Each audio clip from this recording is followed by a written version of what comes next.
Hey guys, how's it going? My name is Adam. Today I'm gonna show you how to fix message and not sending on iPhone. So one of the ways or one of the reasons why this is happening to you, because maybe you haven't updated your iPhone. So go ahead to the settings, click on the general, and then go ahead to the software update and make sure that your iOS is fully updated to the latest version.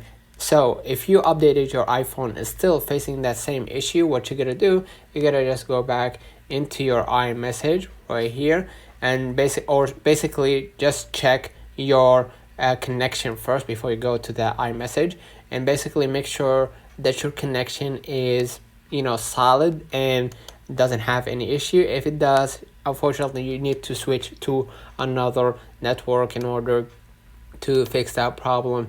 So if that's issue still happening to you, what you're gonna do, you're gonna just go ahead to your settings and then click general, and then scroll a little bit down to transfer or reset iPhone. Click transfer or reset iPhone, click reset, and you're gonna see right here reset all settings, and basically that should fix your problem by adding your passcode, and then you're gonna be able to restart your iPhone, and then that should fix your problem of sending the messages. Let me know in the comments if this video helped you. Don't forget to like and subscribe, and thank you for watching.